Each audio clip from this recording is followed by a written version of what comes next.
Hi, this is Dolores, and I'd like to show you a journal that I made for Marie Stanziali's Facebook group. This is a prayer journal of sorts. It's also, you can understand it as a book of saints. It's very, very overstuffed, and I think Marie will be able to use it probably if she takes everything out of it. I think it will then close. The original closure was just ribbon, but it soon became not workable. So I used these two clips attached to the Tim Holtz hanging thingies, these things, two of them there, and I made some extra links in the middle. It has two charms, and they're both peace charms, and she can just discard it and put whatever kind of closure she wants on it if she does take everything out. The cover is, this is some beautiful ribbon that I got from eBay, these two silk ribbons, and I just think they're so beautiful. They're very soft and beautiful. The cover is brown paper that I painted and decorated. Has some gold on it, some gold glass glitter, and a couple of little stars, which is a theme in the journal. It is 5 3/4 by 4 1/4, and it has 7 signatures. It was originally intended to be just a blank book that I was making to put on my future Etsy store, just as a plain blank book, but something compelled me to make this for Marie. I don't know what, but she must have been thinking hard about it, but I just did. It has 7 signatures, did I say that? And about 130 plus minus pages, plus probably. It's here the charm is composed of just a few things. There's a star bead that I made, and stars are theme in the journal. A little angel charm. Here's a piece of jewelry that I've had forever and ever, and I really don't remember where it came from. Broken jewelry. Here's a key with saints on it, and it says love, and it says hope. And here's the elephant that I always put on my journals with its trunk up for good luck, and not too many charms. It's made from coffee dyed paper and some downloads and some prayer cards. So here's the first page, and it says on the first page, "You are so special," which Marie is to me. And I'll tell you about the various saints that are in here. This is Saint Dymphna. She is an Irish saint, and I don't know much about her.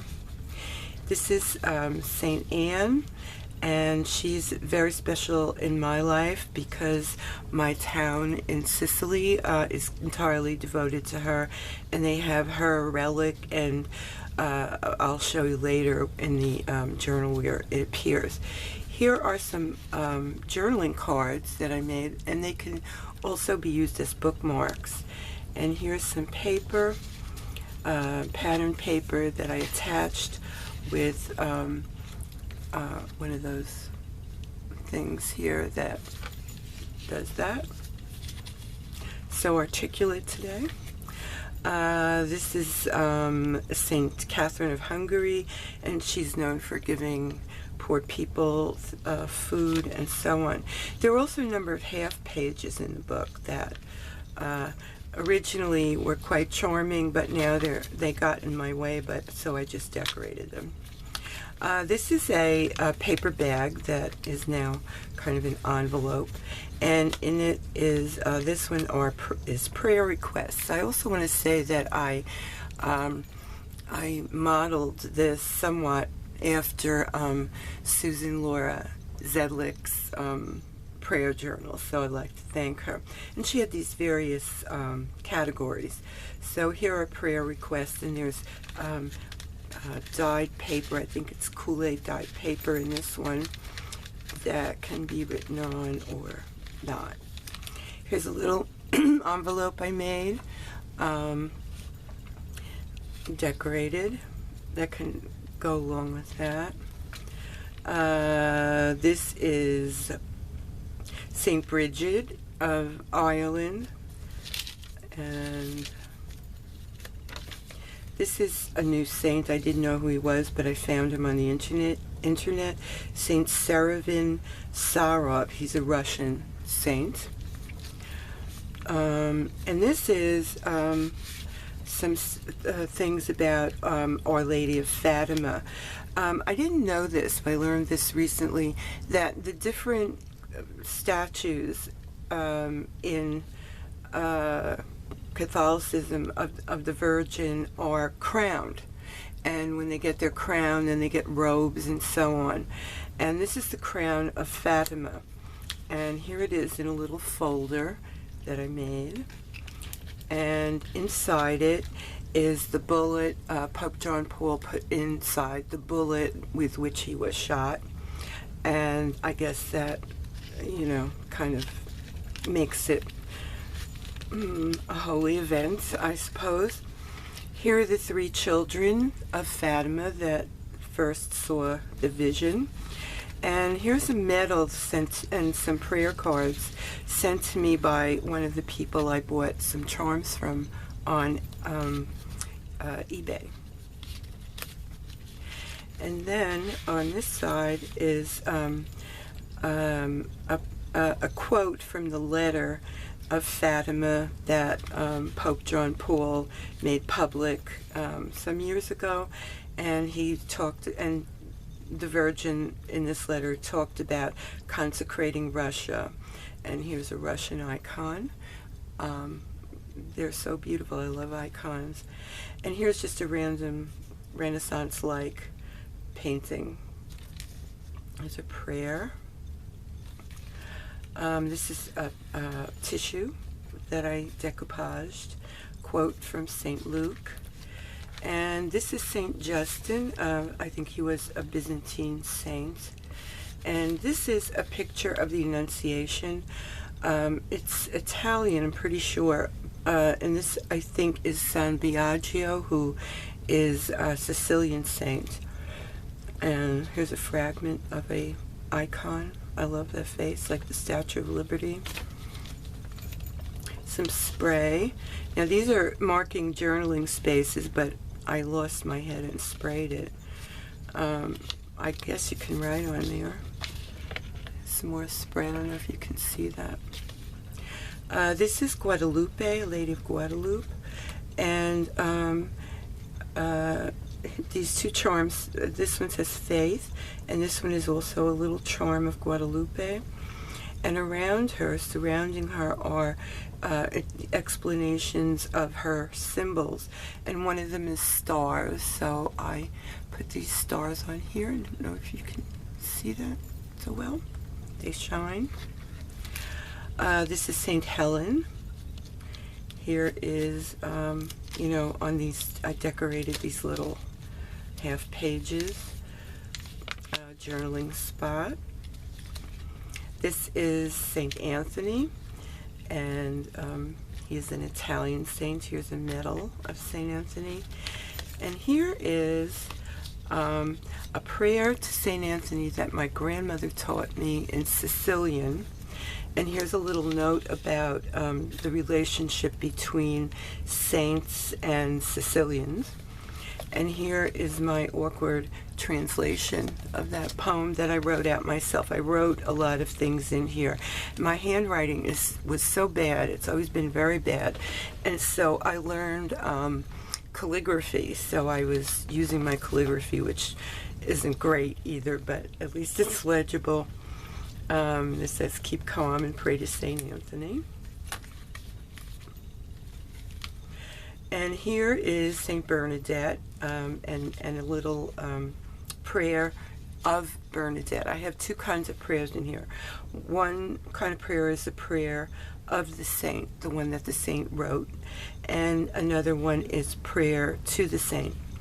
So I like to point out the barbified nature of the images of saints, because they kind of make them, you know, very pretty and, you know, kind of not distinctive, but because they kind of all look the same to me. So anyway, here is a picture of Saint Bernadette in a photograph, and you can see what a strong looking and beautiful face she had. I prefer that one. So where I could, I included the photographs. This is the Black Madonna of Chartres. Now, Black Madonnas are found in Europe, and they're in France, Italy. There's one in Poland and Spain, and probably other small countries in Europe. And they're kind of mysterious because they have black features, yet they have black colored faces, but they have European features, as is with this one. This is a very old one in the Cathedral of Chartres. There's a lot of discussion about where they come from and what their purpose they served. If anybody wants to know, please leave me a note and I will answer in the description. You know, leave me a note below and I will answer. This is a prayer to the Black Madonna of Chartres, and it's written by, no, I don't know who this is written. I don't know who this is written by. It's attached there. Some journaling space. This is an Italian saint. Her name is Clelia Barbieri, and she's important because she was known as the youngest person to ever found, I'm going to get my hand out of here, a religious order. And this is a photograph of her. And here's a photo also. I think it's been fixed up, but it's originally a photo that's been, you know, worked on. The name of her order was the Little Sisters of the Mother of Sorrows. And here's the Mother of Sorrows. Here's an image of her. She has 7 knives in her heart. Now in Sicily, and I'm pretty sure most of the rest of Italy, maybe southern Italy, the saint's feast day is more important than your birthday. When it's your birthday, they just say, oh, today you were born, happy birthday. But on your feast day, you have a big party, and everybody wishes you all kinds of wonderful things. And my mother named me after movie stars, and of course La Dolorosa is my saint. So I think she didn't think this through very well, but there she is. And here's a prayer in Italian to her, and here is something she said. I also quote in a couple of places the saints.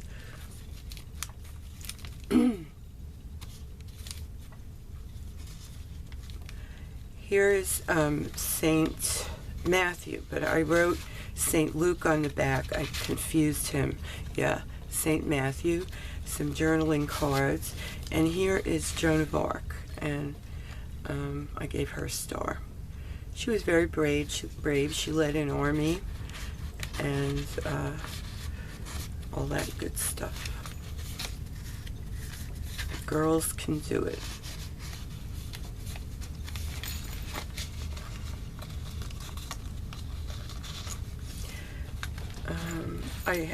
To make this book, I bought 12 rolls of gold washi tape.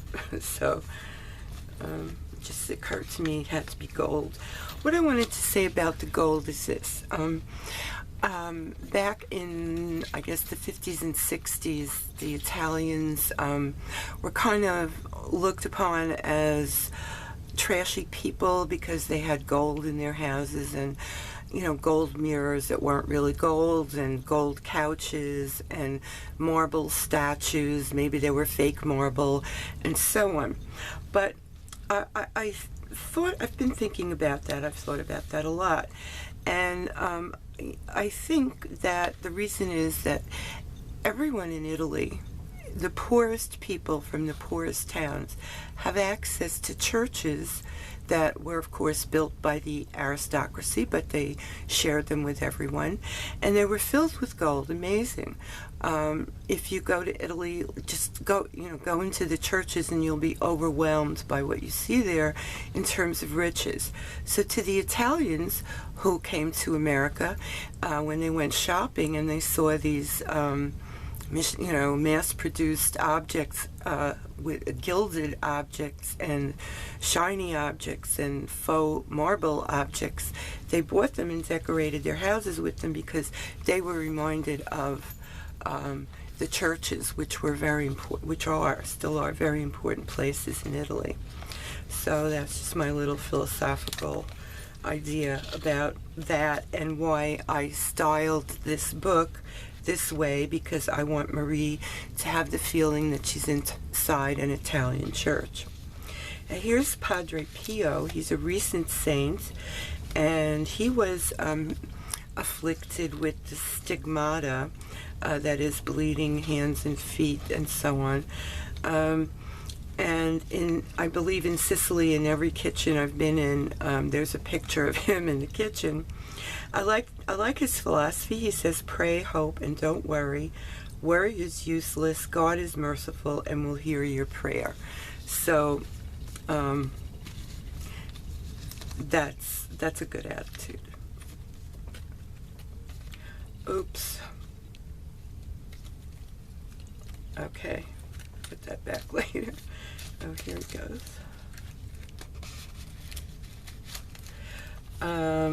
This is Saint Monica. In Italian, or Sicilian anyway, I don't know about Italian, Monica means nun, and here you can see she's a nun, and she holds a book and a shepherd's crook, so I don't know if she's a bishop or a shepherdess or a nun or what, but she's a very important saint in Sicily. Here is another Black Madonna. This Madonna's name, she's called the Lady of Jasna Góra. Now, I don't know if I said that right. It's Polish, and they have all kinds of sounds that we in English don't use. And her hometown is Zestochowa, and I'm not going to say that, but she is a very, very important icon in Poland, even throughout communism. When this wasn't allowed, the people were very, very loyal to her and saved her. She's now back in her church and enjoying her former glory. And the Pope, John Paul, was devoted to her because he, of course, was Polish. And here is the prayer to this Black Madonna. And here is San Biagio. He's a Sicilian saint, and I really didn't know that until when I was in Sicily. I was doing research and found him in a church that was also the temple of Demeter, the goddess. So it seems like a holy place is a holy place throughout whatever religion is dominant in the land. And he's a saint. I don't know if they just did this in Sicilian centered immigrant neighborhoods or throughout the Catholic Church, I don't know. But on his feast day, they would take us into the church and bless our throats put two candles around your neck and bless your throat. And that's he protected throats. I don't know the origin of that story. And again, here's a saint whose photograph I have. This is Saint Therese, and again, she's much more interesting than her prayer card. She says, I cannot fear God who made himself small for me. I like that a lot. And here is her famous prayer card. This is what it looks like. And here's a little medal, St. Therese medal. So we have Barbie for a saint, another one. Oops. Let's go back there in the pocket. This is Santa Rosa. She's an Italian saint. I believe this is Mary, Queen of Heaven, and they give her her star. This fiber, not shedding, I cut it because I had to tie it and it was too long, then I cut it so that it's all over. I've been flicking them out for a long time. This I did with the Martha Stewart punch around the page star punch, and I just thought it was good for the Queen of Heaven. These are some just some journaling cards I made with little things on. This is a bee. Bee is a strong symbol of femininity, and I don't know what that is. This is a leaf and a flower and like a cameo medallion sticker. Here is the Holy Family, and I have 2 half pages here. Oh no, I have 1 half page, and then I made a pocket, the same. And here's their medal, Holy Family medal. I'm trying to keep this in frame. And here is another picture, image of the Holy Family. It looks Renaissance. In fact, it looks, well, I don't know. Here is a kind of an icon of St. Joseph, and here is a St. Joseph medal. San Giuseppe is also a very, very important saint in Sicily. Here is a prayer to the Holy Family, and here's another icon, like, I don't think it's an icon, but I think it's in the style of an icon of St. Joseph. Here's my fingerprint. And here is the guardian angel prayer over here. And here's an image from a napkin that was sent to me by Venka. Thank you, Venka. And it's, at first I thought it was a guardian angel and a child, but then if you look closely, you'll see another wing here. So any number of things could be the answer, which I won't speculate about. And here's a wing charm, an angel wing. This is in France, the Black Madonna of Marsat, and this is a very, very, all of them that look like this are very, very old, like over 1,000 years old. I'm sure this one has, you know, a very interesting story too. And as I said, I like them without their crowns and their robes. I like, you know, their ancient look.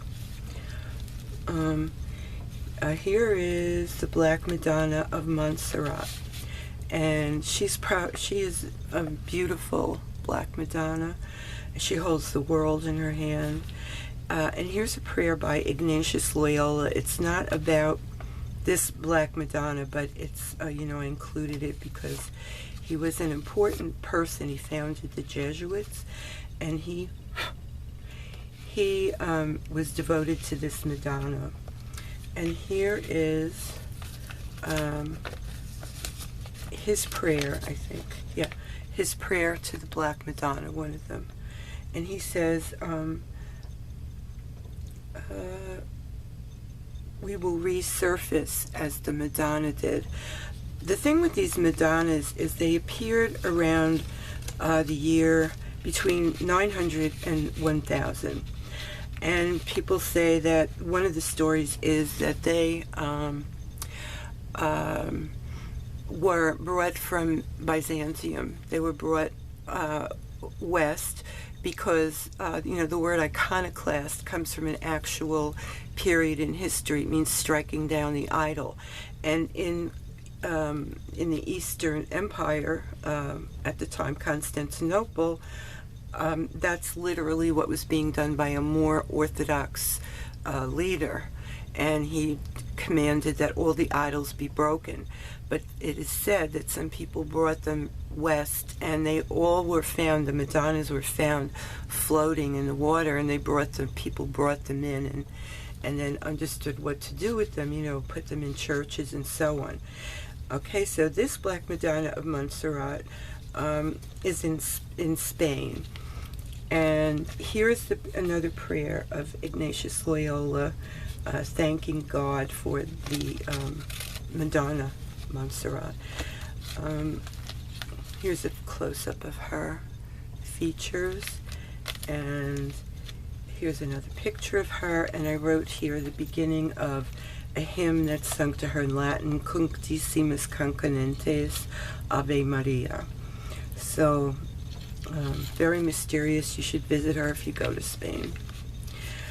Here is St. Margaret Mary, and here is, St. Augustine was a church father, and here's a prayer that he wrote to the Holy Spirit.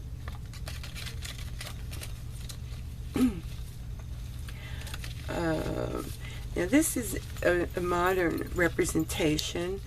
This is a Black Madonna as the Mother of Sorrows. So someone painted this image. Here's St. Patrick from Ireland, and here is the prayer of St. Patrick that he wrote for the people to say, to ask God to bless them. This is St. Martha from the Bible, I think. Now, St. Patrick is always seen with snakes. Do you see the snakes?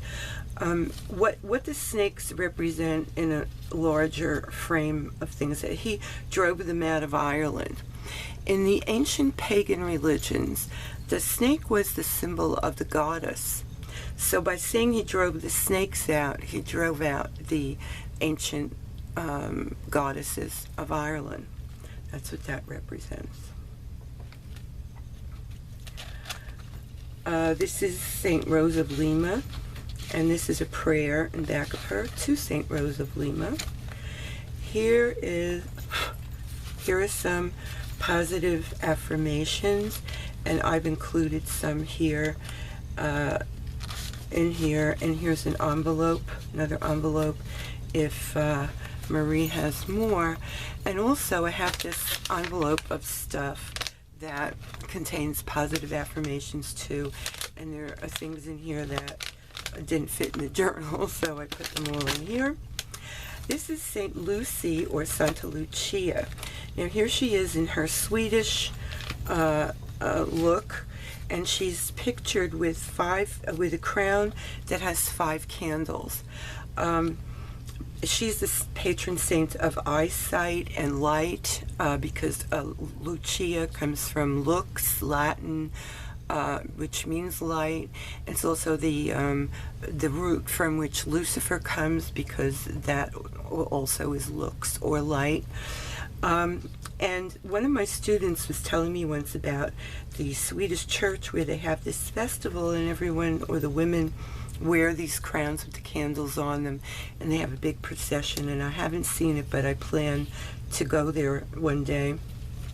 And here is a more modern and Mediterranean looking version of Santa Lucia, and in the Italian versions, I think this is kind of contemporary, or, you know, I don't know if it's old, I don't think it is. But she's shown with her eyes in her hand or on a tray, because she was tortured and so on, but she's the giver of eyesight. The patron saint of the city Syracuse in Sicily is Santa Lucia, and they have a beautiful cathedral. It's unbelievable, and the worship of her is totally unbelievable. I could tell you more about that, but I won't. This is St. Judith of Prussia. I don't know if it's the St. Judith who beheaded the, I don't know if it's Christian or it's someone from the Old Testament who beheaded the enemy. She was quite a girl. And this is a Russian icon. Is that just gorgeous? The face and the colors, and I just love that. And here is St. Olga. This is supposed to be St. Olga. If you look at this picture, it depicts a medieval queen, which probably St. Olga was. But quickly, you see something wrong with it in terms of it's being medieval. She's got a look on her face that isn't holy. and I'm recognizing that she is a pre-Raphaelite painting by the pre-Raphaelite Brotherhood of the 19th century, and I bet that's who that is. Here's some Bible verses, and here's the napkin again, and St. Mildred of Minster.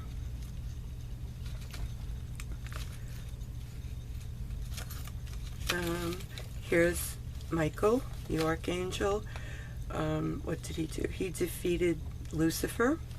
And here's a medal, St. Michael medal. Journaling spot. Here's a saint I found, an Italian saint, Maria Goretti, who was made a saint by Pius XII. And here are some verses of scripture. This is part of the paper bag, which is now an envelope or a pocket. And I wrote some out on sewn paper with gold around the edge. And there's also paper. There are also a couple of cards in here. There's another written out one. And there are a number of them in this envelope that I showed you. And here's a little envelope for more. And this is supposed to be, I think, a representation of the Black Madonna of Montevergine. This is Italian, and it's it looks medieval to Renaissance. In medieval paintings, and then I guess some in the Renaissance, people who were important were depicted large, and those who were less important are depicted small. So the angels are bigger, more important than the humans, but not as big as the two figures. So these are people obviously in purgatory praying to the Madonna for release. And I have an actual representation of her later on. This is an envelope that I folded and slid open the back part of it for a tag that I made. And this tag is the entire Thoreau quote. I like the whole thing. Go confidently in the direction of your dreams. Live the life you've imagined. And then it says friend. And inside here are two little, I'm not going to take them out, fragile pieces of vintage ephemera that my friend Phyllis gave me, and she sells prints and things, and she gets this junk and she gave me a whole batch of it. So she doesn't understand how much we value it. So thank you, Phyllis. Here's St. Anne and St. Joachim in a kind of an icon-like image, and this looked like a wedding canopy above them, and so I made her a little piece of a wedding dress here. This is journaling. This is St. Rita, and the prayer to St. Rita. Boy, this is really something, shedding all over. And this is the good stuff too. That's probably why it's shedding. So there's her medal. And, oh, here's St. Anne again, an icon. I think it's the same one I had earlier. Don't know. And this is the one whose image I had. This is the Madonna of, the Black Madonna of, what did I write? Oh, Madonna of Avelino, which is a small town near Naples. And the worship of her, of this Madonna, see, these Madonnas are worshipped in Italy independent. The objects themselves are worshipped. And it's almost like paganism, and it may be a practice that has continued through paganism, but it's totally Catholic in its intention now. And this is kind of a Russian icon. You can see that the little people here are very little. The angels are middle-sized. And that's just another picture of her. And oh, here I put the the positive images from the punch out and some glitter paper. And here's a picture, an image that shows, I don't know if you can, how well you can see this, I'll hold it up, from 1942. This was during the war, and you can see the image being held. It's a tapestry being carried through the streets, and even during the war there were thousands and thousands of people out in the street carrying on this procession. And one of the things that they do there is they crawl up the mountain. She's in the church, then they bring her up to the mountain, Monte Vergine, the Virgin Mountain, and they go up the mountain on their knees and they lick the ground with every step. So that's a very extreme. They don't allow it legal, on the face of it anymore, but people still do it. Very passionately devoted to this Madonna because she is said to produce miracles. When I was doing research in Sicily, in southern Italy, Sicily, I read a book by this, I think he was a Methodist missionary, and he was stationed in Avelino or near there, and he wrote a whole book about how outrageous this was. He said, this is idolatry, this is paganism, but Catholicism in Europe is not the same as it is here, particularly southern Italy. Here's another Madonna nursing the baby, I really like this image a lot. I don't know where it comes from, but here is St. Teresa of Avila, and she was a medieval saint. She was a mystic, like Padre Pio, and she had a similar philosophy to him, just let God take care of you because he won't let you down. And she was also a philosopher. She wrote a great deal. I read some of her work, and she is a very strong character and a deep thinker. And here is her prayer, the prayer that she said, or that she wrote. And here is Santa Rosalia. Saint Rosalie, she is the patron saint of Palermo in Sicily. And her story is really strange. In the Middle Ages, in the 12th century, I think, there was a plague in Europe, and in Palermo, many people were dying.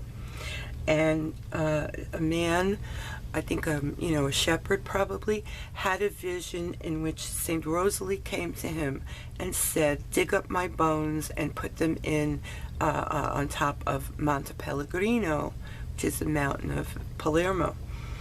And her original story is that she was supposed to be married to someone. She wanted to remain a virgin in the year 600 or something like that. And she died. They killed her. She was martyred.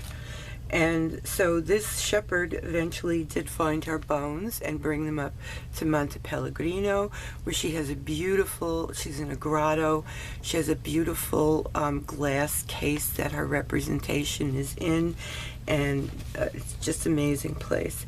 And it was recently designated an eco environment grotto, her grotto. And here is her picture, which didn't fit into the book. I didn't want to fold it in the book.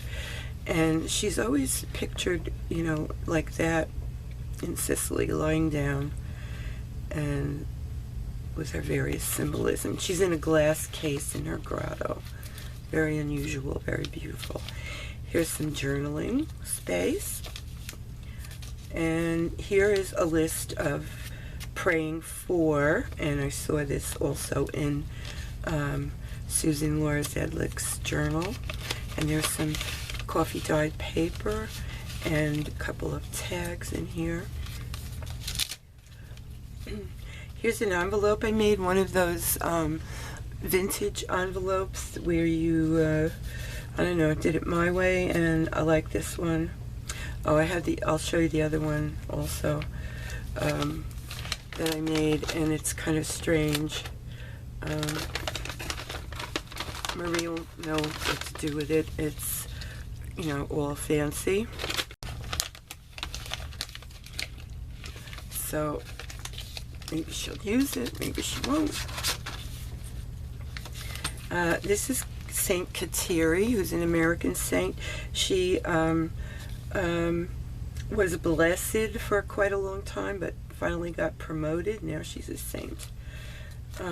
Here's Santa Anna, Saint Anne, with the vintage medal here.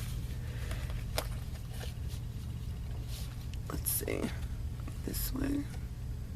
Yes. And this is Saint Geneviève of Paris. And here are her list of, well, Marie will fill it out. Prayers answered, and these are cardstock, and they're stuck together with that, which I can't remember the name of right now.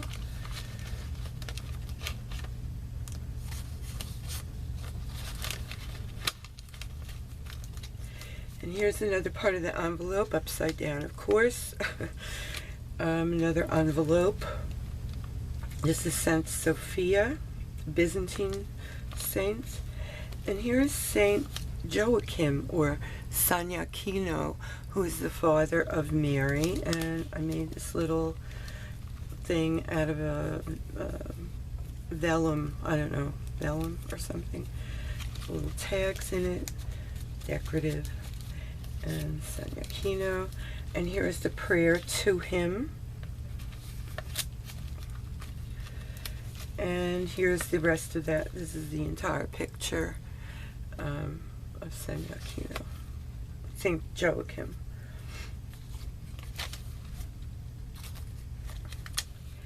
Now the Black Madonna of, here's the prayer to the Black Madonna of Tindari. Tindari is in Sicily.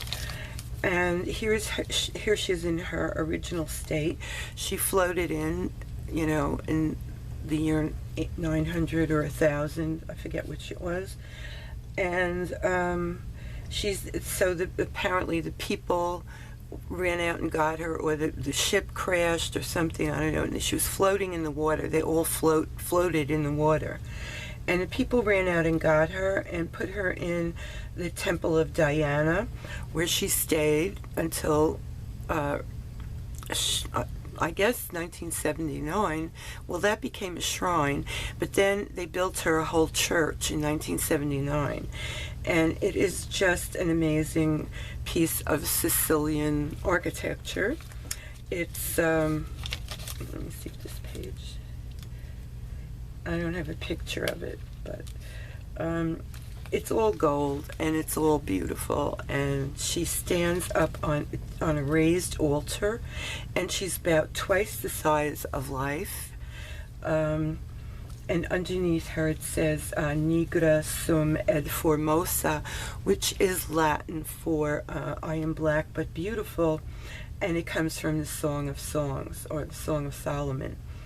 And it's just an amazing place, and I have some pictures of it, but I couldn't find them. But anyway, beautiful. You walk up a mountain, and when you recover, you see the Black Madonna. Now, I said earlier that there was a lot of gold in Italian churches, and a lot of Italian immigrants here decorated their houses that way. My family didn't. My grandparents, my mother's parents, were very tailored, let's say, and had, you know, American kinds of furniture. The reason I realized is that this is their church in Sicily, and it's not, there's no gold per se in it. The walls are decorated by a Rococo sculptor named Serpota, and it's beautiful and wonderful, but it's really not that gold gilded, you know, way. It's just a chapel, really. So I think that really holds a little weight, that idea. Here's a detail, and this is the grate, the iron grate behind which they keep Saint Anne, Sant'Anna. and she's the patron of the town, and they have a huge celebration every St. Anne's Day, July 26th, and it goes on for the week before and culminates in the procession in which the statue is taken out with a she's got a head in her, I forget what that's called, in her chest. It's a piece dug out. I'll show it to you here. And this statue is larger than life. It's all silver, and when it's tarnished, it turns black.